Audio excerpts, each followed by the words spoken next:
تمام سننے والوں کو السلام علیکم۔ مسلمان آج مکمل طور پر مشکلات میں گرے ہوئے ہیں۔ ہر طرف شور ہے کہ مسلمان تباہ کیے جا رہے ہیں۔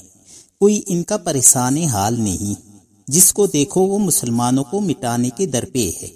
جس طرف نظر ڈالو مسلمانوں کو کمزور کرنے کی سازشیں ہو رہی ہیں۔ وہ مسلمان جس نے کبھی دنیا کے اکثر حصے پر حکمرانی کی تھی، بڑی بڑی صاحبان اقتدار سلطنتوں کو تے و بالا کر کے رکھ دیا تھا، بڑے بڑے چاو حشم اور غرور و تمکنت کے مالک ارباب اقتدار کے چھکے چھڑا دیے تھے۔ آج وہی مسلمان محکومی کی زندگی گزار رہا ہے۔ جہاں وہ صاحب اقتدار و اختیار ہے، وہاں بھی دوسروں کے زیر سایہ ہے، دوسروں کی مدد کا محتاج ہے، دوسروں کی سرپرستی میں جی رہا ہے۔ کتنے حسرت و افسوس کا مقام ہے کہ وہ مسلمان جس نے دریاؤں اور سمندروں پر حکومت کی، وہ مسلمان جس نے صحراء و بیاباں اپنے زیر نگیں کیے، وہ مسلمان جس کے حکم کی تابعداری جنگل کے بے زباں جانوروں اور مشرق سے مغرب اور جنوب سے شمال تک اڑتی ہوئی ہواؤں نے کی۔ ہاں وہی مسلمان آج حیران و پریشان اور افسردہ و غمناک زندگی کے مقابلے میں بے بس و بے کس اور لاچار و مجبور نظر آ رہا ہے۔ آخر ایسا کیوں ہوا؟ مسلمانوں کو یہ دن کیوں دیکھنا پڑا؟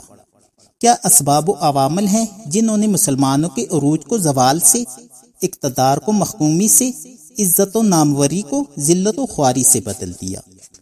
آج میں اسی موضوع کو لے کر آپ کی خدمت میں حاضر ہوا ہوں۔ میں مسلمانوں کے اصل مرض کی بھی تشخیص کروں گا اور اس کا علاج بھی بتاؤں گا۔ مسلمانوں کی موجودہ نکبت و پستی کے اسباب بھی واضح کروں گا اور ان کا حل بھی پیش کروں گا۔ لیکن یاد رکھیے کہ یہ علاج اور یہ حل میرا وضع کردہ نہ ہوگا، قرآن و حدیث کا بتایا ہوا ہوگا، مالک کائنات اور اس کے حبیب صلی اللہ علیہ وآلہ وسلم کے فرمودات اور ہدایت کی روشنی میں ہوگا۔ میرے بھائیوں اور دوستوں، آج ہم کو اپنے اندر تبدیلی پیدا کرنے کی ضرورت ہے، اپنے آپ کو بدلنے کی ضرورت ہے۔ اتنا بدلنے کی ضرورت ہے کہ ہمارے ساتھ ہمارا ماحول بھی بدل جائے، ہمارے حالات بھی بدل جائیں، ایک نئی دنیا ہو، نئی فضا ہو اور نئی آب و ہوا ہو۔ ہماری زندگیوں میں ایسا انقلاب رونما ہو جائے جو گردش وقت کو پھیر دے، حالات کے رخ کو موڑ دے، تاریخ کا دھارا جو غیروں کی سمت بہہ رہا ہے اس کا بہاؤ ہماری طرف ہو جائے، ہماری کایا ہی نہ پلٹے بلکہ دنیا کی کایا پلٹ جائے۔ پھر آپ جانتے ہیں کہ کیا ہوگا؟ یہ دنیا اور دنیا کا اقتدار مسلمانوں کے زیر نگیں ہوگا۔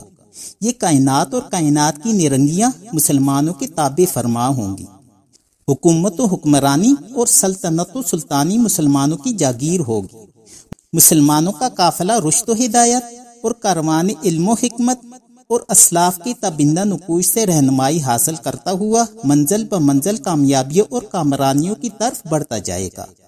آج مسلمانوں کو اپنی صفوں میں اتحاد پیدا کرنے کی ضرورت ہے، اختلافات کو مٹانے اور آپسی بھید بھاؤ کو ختم کرنے کی ضرورت ہے، ایک دوسرے کے دکھ درد میں شریک ہونے اور ایک دوسرے کے ساتھ سچی ہمدردی اور اخوت کی ضرورت ہے۔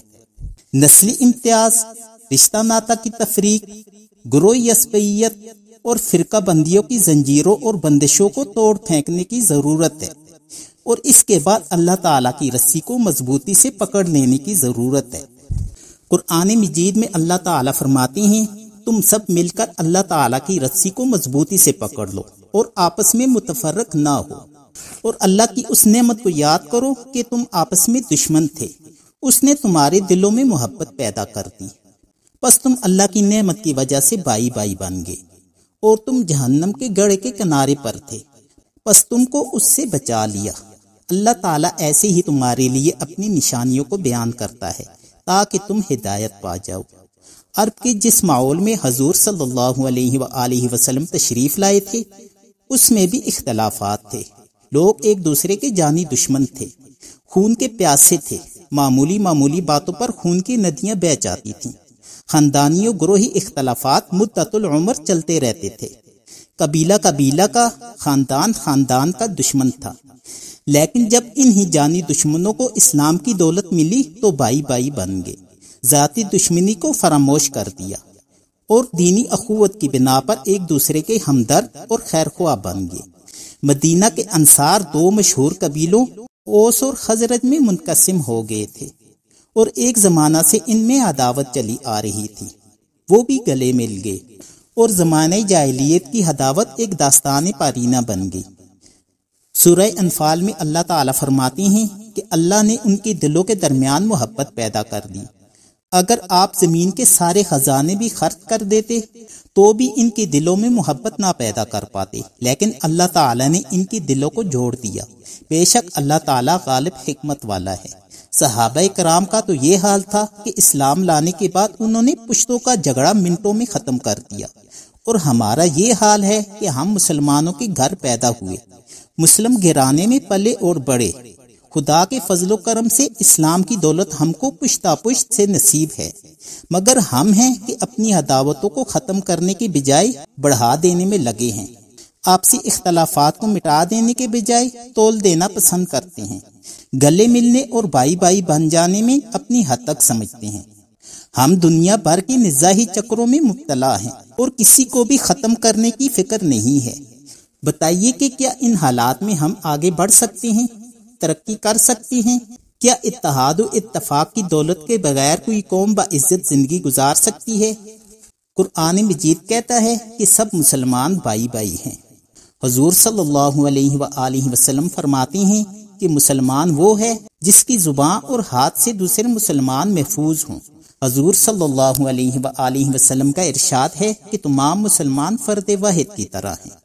اگر آنکھ بیمار ہوگی تو پورا جسم تکلیف محسوس کرے گا، اگر سر بیمار ہو جائے تو پورا جسم تکلیف میں مبتلا ہو جائے گا، اگر کسی ایک عضو میں بھی تکلیف ہو اس کا درد اور اس کی پریشانی پورا بدن جھیلتا اور محسوس کرتا ہے۔ محترم دوستو، ہمیں اپنے اندر اتحاد و اتفاق پیدا کرنے کی ضرورت ہے، اپنے اختلافات کو مٹانے کی ضرورت ہے، گروہی اسپتیوں کو فنا کر دینے کی ضرورت ہے، تبھی تو ہم کو کامیابی و کامرانی حاصل ہوگی۔ ہمیں یہ بھی دیکھنا ہے کہ ہمارے اندر عمل کی کتنی کمزوری ہے۔ کہیں ایسا تو نہیں ہے کہ ہمارے اسلاف جس طرح دین پر عمل کرتے تھے، دین کی خاطر اپنا تن من دن لٹا دیتے تھے، ہم نے کہیں اسے چھوڑ تو نہیں دیا؟ مسلمانوں سوچو، کیا یہ حقیقت نہیں ہے کہ ہم نے اپنے اسلاف کے نقش قدم پر چلنا چھوڑ دیا؟ ہمارا اعمال نامہ عمل صالح کی دولت سے مالا مال نہیں ہے، ہم اللہ تعالیٰ کے نہیں بنے، اسی لیے اللہ بھی ہمارا مددگار نہیں ہے۔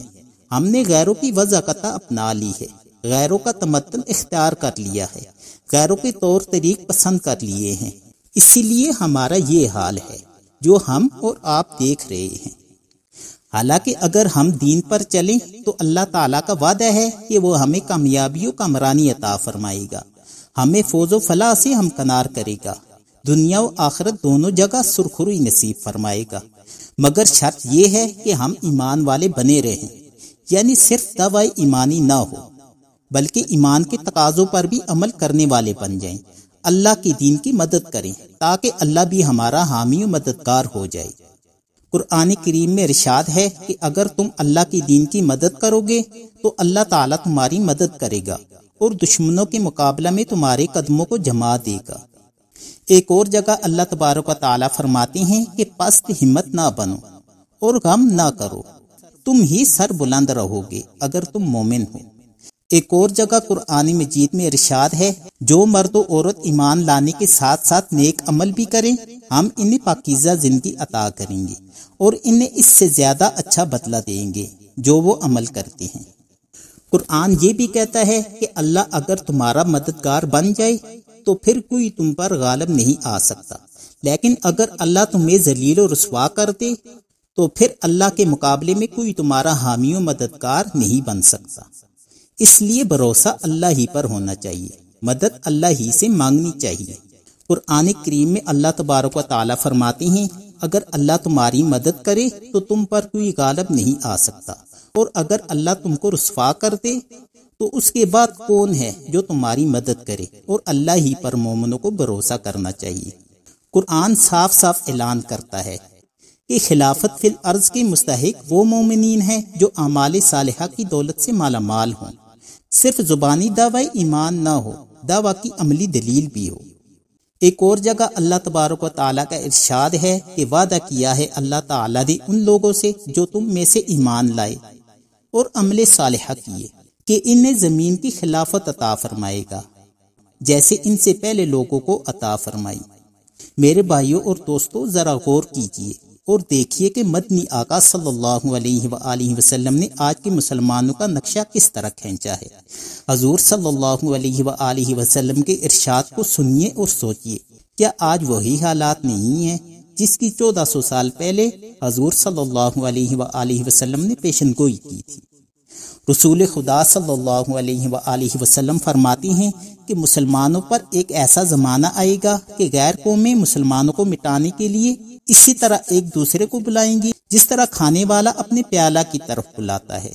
گویا مسلمانوں کو لقمہ تر سمجھ کر ہر ایک ہڑپ کرنے کی کوشش کرے گا۔ صحابہ کرام نے عرض کی کہ اے اللہ کے رسول صلی اللہ علیہ وآلہ وسلم، شاید اس وقت ہماری تعداد کم ہوگی۔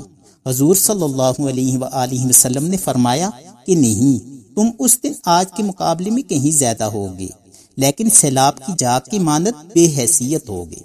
اللہ تعالیٰ تمہارے دشمنوں کے سینوں سے تمہاری ہیبت نکال دے گا اور تمہارے دلوں میں وہن پیدا کر دے گا۔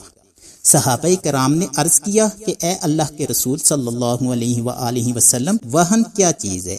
حضور صلی اللہ علیہ وآلہ وسلم نے فرمایا کہ دنیا کی محبت اور موت کو ناپسند کرنا، یعنی اس وقت مسلمان دنیا کی محبت میں مبتلا ہوں گے اور موت سے ڈرنے لگیں گے، اور آج مسلمانوں کی یہی حالت ہے۔ اللہ تعالی ہم پر رحم فرمائے۔ میرے بھائیوں اور دوستوں، جو بھی باتیں میں نے کی ہیں، اللہ تبارک و تعالی ہم سب کو ان پر عمل کرنے کی توفیق عطا فرمائے، آمین۔ مجھے امید ہے کہ آپ کو یہ ویڈیو پسند آئی ہوگی۔ اگر آپ کو یہ ویڈیو پسند آئی ہو تو لائک اور شیئر کرنا مت بھولیں، اور اس طرح کی مزید ویڈیوز کے لیے چینل کو سبسکرائب کر دیں۔ شکریہ۔ اسی کے ساتھ آپ سے اجازت چاہوں گا، اس دعا کے ساتھ کہ اللہ تبارک و تعالیٰ آپ سب کو خیر و عافیت کے ساتھ رکھے اور آپ کی تمام مشکلات اور مصیبتوں کو دور فرمائے۔ اب اگلی ویڈیو کے ساتھ آپ کی خدمت میں حاضر ہوں گا، تب تک کے لیے اللہ حافظ۔